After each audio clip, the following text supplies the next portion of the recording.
Greetings.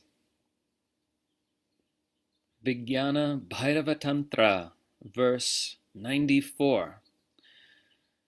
And what a profound contemplation this verse is. This is Yukti number 70 in my numbering. And I just looked ahead in the text a bit to see if my understanding of the numbering of the yuktis was going to work out, as it were, to 112, and it does. You'll see later why that matters. But anyway, we're on yukti number 70 in my numbering, some other yukti and other people's numbering, but verse 94 in everybody's numbering. And let's explore this verse together.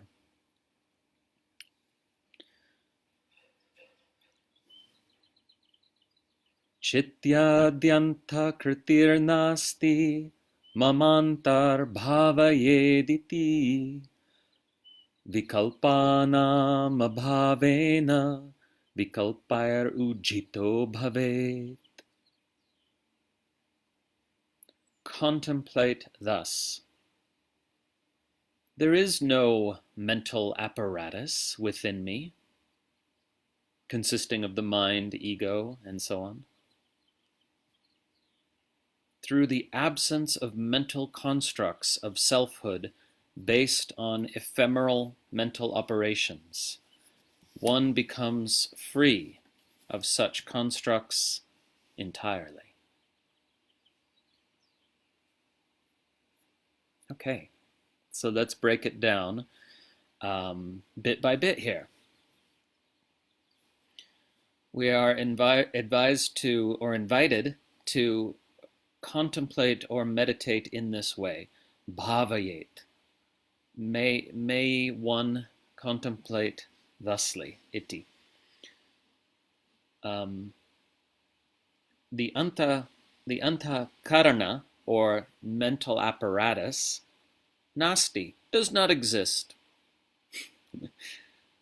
To put it very literally, right? We see in the verse the word antaḥkarana, but that's just a synonym for the more common term antaḥkarana. It's a metric causa synonym, meaning to make it fit the meter. They use the less common term antaḥkarana instead of antaḥkarana, means same thing exactly. Now, why do I translate it mental apparatus instead of mind? Very simple, because it consists of three aspects which we don't have an English term to sum up these three together. So we have to use this sort of artificial sounding term, mental apparatus, right? Which translates antaḥkarana, which literally means inner instrument. The inner instrument consists of the manas, the faculty of attention, commonly translated simply as mind, confusingly. The ahankara, the identity constructor or the I maker, the self-image manufacturer, commonly translated as ego, and the buddhi, commonly and confusingly translated as intellect. The buddhi actually means, in most contexts, the faculty of judgment. It also means the faculty of discernment. But also, buddhi can be used to mean the faculty of imagination. And none of these corresponds very well to this common English translation of intellect, which dates back over 100 years, and we should get rid of. Now, that's the threefold antaḥkarana, the threefold inner instrument or mental apparatus. Now, sometimes people list four aspects, a fourfold mental apparatus, including citta. But what is citta as opposed to these other three?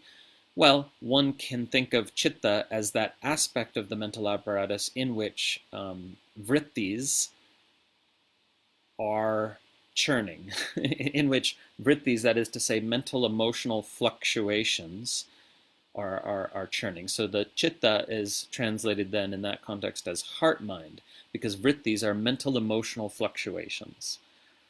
But this is really not a fourth, this is really a 3+1 sort of scenario, because all these vrittis, or mental emotional fluctuations, are related to and derive from these other three aspects, from our faculty of attention, that is to say, what we're paying attention to in our total sense field, internal and external, and our self-images, and our judgments. Okay?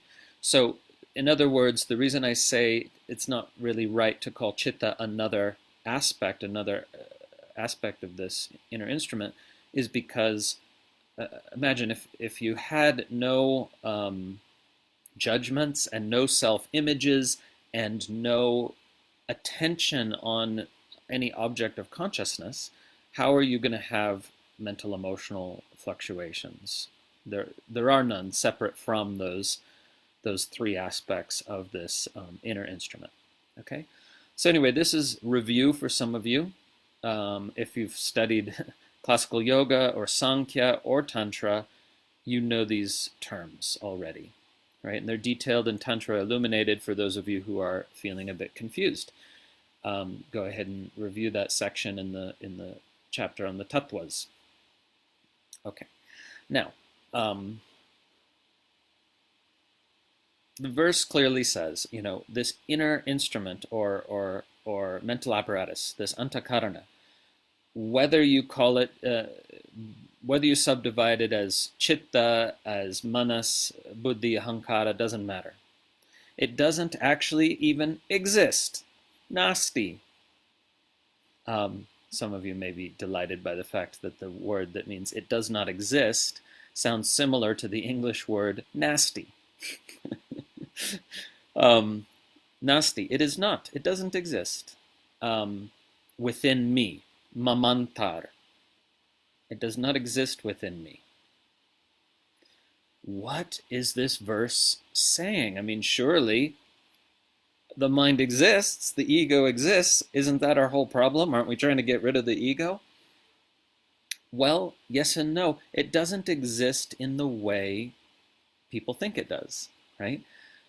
So one of the key teachings in this tradition, not found in all lineages, but only in even some lineages of non-dual Tantra, is that the mind is not a noun, but a verb. It is an activity that arises and subsides within consciousness. And it arises and subsides not randomly, but well, sometimes it is random, but also in a patterned way. And because it arises repeatedly with repeating patterns, iterations and reiterations of certain patterns, slightly changing over time, we create the idea of an entity, a static, a thing, a noun, mind or ego, or whichever bit you're addressing, right? But if we pay attention to our direct experience, there is no entity, right? It's not, the mind is nothing like a stone that you can simply hold in your hand and your attention can wander away from it and come back, and there it is, still being exactly the same. Now, of course, a stone's not eternal, but in our way of experiencing time, it's certainly quite durable. And it's a noun. It's fair enough to say stone is a noun, right? Oh, actually, ultimately, everything is process in the whole universe, right? But just it's a adequate verbal approximation to consider stone as a noun, right? But not so for mind, because there is no static entity. There's simply the arising and subsiding of activity that sometimes conforms to certain patterns. Okay, so let's take the example, because we have a set here, right? And there's items within this set, and one of the items is this so-called ego, ahankara. Well, even the very word ahankara points to this truth, because it literally means I maker, right? Which the tradition understands as self-image manufacturer. Well, that's a verb. That's a verbal. I mean, that refers to an activity, not an entity, right? So, ego is what happens when you believe in a mental image of yourself, or a variety of mental images of yourself, right? Because you actually hold contradictory ideas about yourself and believe all of them. So when you're believing in your thoughts about yourself and investing in your thoughts about yourself, when you're self-referencing in this emotionally charged way, that is ego. But there's no actual there, meaning to say there's no, the ego is not like the stone just sitting there waiting to have you bring your attention to it. It dissolves when there's no self-referencing going on, when there's no believing in it or investing in or moving towards mental images of who or what you are, then there is no ego in that moment. Now, it surely is significant that those moments of life where we experience egolessness are moments of, for most of us, exquisite beauty and presence and openness, right?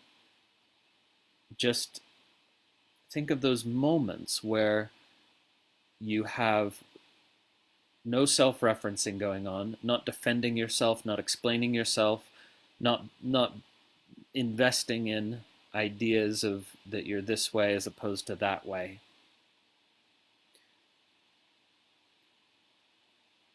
If in those moments you're not simultaneously disassociated, just sort of withdrawn from reality, then I guarantee those moments were experienced as moments of beauty or stillness or peace or presence, or all of those, right? So we could make a formula here, sort of ordinary moment of reality minus self-referencing minus dissociation equals presence, stroke peace, stroke love, stroke beauty. So anyway, the point is that ego is a verb, right? Mind is a verb, not a noun. In all its aspects, it's an activity that arises and subsides. So this is significant because many people sort of imagine some state of enlightenment in which they're finally free of ego, and they don't realize that this state, at least in some measure, occurs to them fairly frequently, depending on the person, right? And I say in some measure because it is possible to not be actively entertaining a self-image, but still be just kind of on the threshold of consciousness or just below that threshold, invested in it. And this is why the 4 levels of speech explained in Tantra Illuminated and elsewhere are so important to understand. This Pashyanti level is this level at which you can have stories, judgments, and self-images operating that are, unless you're very aware and awake, they tend to be just below the threshold of consciousness. With practice and the awakening journey, you start to become aware. Oh, you can feel a self-image is operating just there at the threshold of consciousness or just below. Okay, so that's sometimes what we might call the subconscious. Okay, and some people, use the word chitta to mean that too. It doesn't matter about the words. It just matters to notice that if you are if you seem to be free of self-images and judgments in a specific moment, but you're not feeling radically free, open, content, then you might just take a look and you might discover, it's sort of just like lifting the covers and seeing, oh, look what's there. You just lift the cover of your own mind a little bit and you'll see a judgment or self-image right there waiting to be seen. You just weren't noticing it, right? I can guarantee you, this is another sort of spiritual formula. If you seem to be free of judgments or self-images, but you're not feeling radically free, open, and content, then there is a judgment or self-image or both operating just there below the threshold of apparent consciousness, right? It just requires a little investigation. But still, even when that's happening, I want to be clear, it's still an activity. Mind is still an activity. Ego is still an activity. There is no noun. So I'm just sometimes taking, I'm trying to communicate that it sometimes takes a little bit of extra attention, right, to notice this activity because it is so habitual. Okay? And when the activity momentarily dissolves, this activity of mind or activity of ego or activity of judgment, when it dissolves, truly dissolves, even just for a moment, then it's so beautiful, right? Sigh of relief, everything's okay, and you see the inherent beauty in life that's available to you in every single moment. There literally is no circumstance where it's impossible to see or experience the inherent beauty of existence. Every teacher of these traditions, every awake being will vouch for this. You can trust it, right? So if you want to experience that innate beauty of existence in any given moment, right, just relax out of, one might say, this compulsive activity of self-referencing and judging, right? It doesn't mean that you then fight with your own thoughts or fight with your own judgments, because that's giving them energy. You just see that they're not the point of anything. You relax around them, meaning you get bigger than them. You let yourself realize that you are bigger than this mental activity. You relax out of them. You let your sense of self or your sense of center slip down out of the head and down into the base of the heart, and relax out of this compulsive attention to this mental activity, and before you know it, the mental activity dissolves, and the waves on the ocean become, still. There's just placid, calm, beautiful stillness. But you can't force it, right? You can't make it happen. You need to actually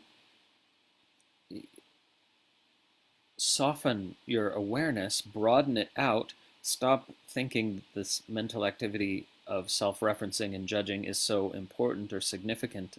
In fact, see it as utterly trivial, because it is most of the time. And it just happens naturally. Okay. So let's return to the verse. We did the first half word by word, and the second half, well, I've been talking about it this whole time, because it says, vikalpānām abhāvena, in the absence of vikalpas, of mental constructs, specifically those mental constructs of selfhood that are based on ephemeral mental operations, right? Meaning to say, once you realize that the mind is not something inherent to you, it's just an activity within the field of awareness, then there is this falling apart, this dissolution of mental constructs of selfhood based on that mental activity, right? And then one experiences the state of being free, ujjhito, free from these vikalpas, these seemingly persistently arising mental constructs of selfhood. Okay, so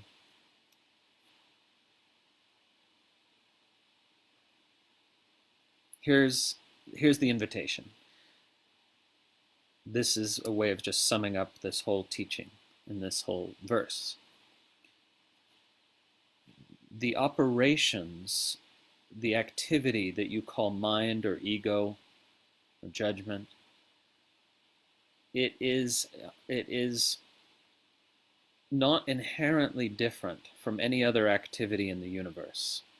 It is culturally conditioned activity, right? The mind tends to regurgitate the judgments that have been programmed into it, and so on and so forth. Fine. Yes, but culturally conditioned activity, it's still not inherently different from any other activity in the universe. In other words, what I want to invite you to is that you attribute no more significance to the movements of thought and self-concern than you attribute to the wind blowing through the trees. Now, the wind blowing through the trees is something you can notice, but it's not something that you think of as significant, something that you need to obsessively pay attention to, right? And you might have the ability to see the wind blowing through the trees as beautiful. Well, guess what? You could see your own mental emotional activity as beautiful if you stop being so invested in it. You see, they're not inherently different. The reason you see the wind blowing through the trees as beautiful is because you're not hung up on it. You're not like, oh, it's not doing it right. No, it should have blown that way. Oh, gosh. No, that would be crazy. And guess what? You are that crazy, right? Every time you react that way to your own mental emotional activity, it's just equally crazy as if you were looking at the wind through the trees and saying, oh, no, fucked up, start again. Right? So I invite that you perceive all activity as vibration of consciousness within the One, the Infinite One, right? Wind blows through trees, rain falls, grass grows, but also activities that we don't immediately find so beautiful. You know, the lion killing the gazelle and ripping it to shreds, right? But with a little spiritual practice, you can see that as beautiful too, right? It's all nature doing its thing. Well, your own mental emotional activity is just nature doing its thing too. What happens if you stop giving it any more or less significance than the breeze that blows? Here comes a thought, here comes a breeze. Here comes a storm of thoughts and feelings. Okay, encounter it like you would a storm in the sky. Might be a little scary, might be a little intense, but you don't make a big deal out of it. You're not hung up on it. You know it's going to pass. It's so easy, you guys. It's really, once you get the hang of it, it's so easy. Just have the same attitude. Okay, then, having shifted your perspective in this way, then you could even take one step further, which the verse invites, to realize that the mind is not something you have, it's not something you are, it's just an activity within awareness. So then you bring attention to the awareness within which it arises and subsides. You're bringing attention, once again, to the sky within which the weather moves, the sky of consciousness, or the pure space of awareness. That's what doesn't come and go. So that's what you are. Eternally open, holding space for the arising of all phenomena. That's your essence nature.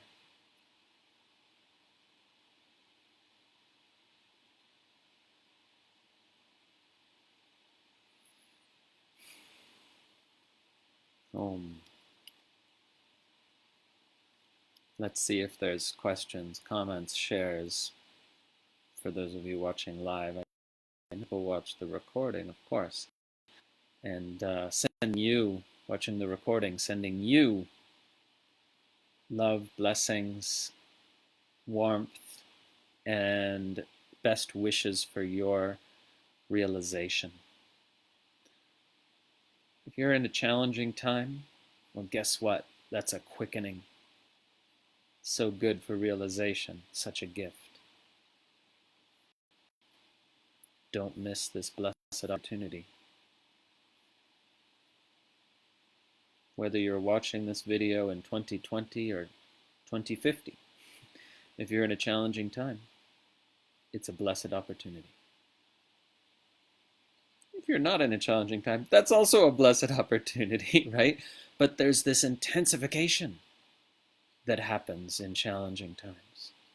And the opportunity, in a sense, quickens.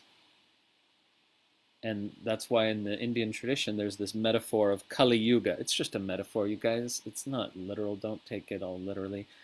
But Kali Yuga is this time of challenge and struggle and strife. That's what Kali means. It's not Kali, by the way. Totally different words. I know they sound similar to you, but in Sanskrit, they're very different. Kali is the goddess, the beautiful dark one. Her is the meaning of her name. And Kali means struggle or strife or challenge. So Kali Yuga means the age of discord or struggle.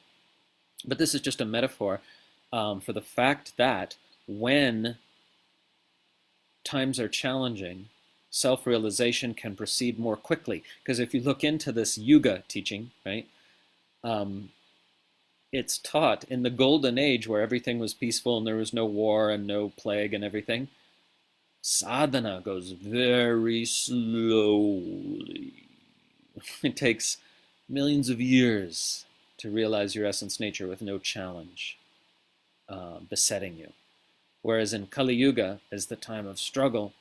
It's the time when sadhana can proceed rapidly. That's the actual teaching. You don't need to believe in the yugas literally, that we're in a dark age or something. It's enough to say it's a time of quickening. Anyway, I guess that's a postscript to this video about Vijñāna-bhairava-tantra, verse 94.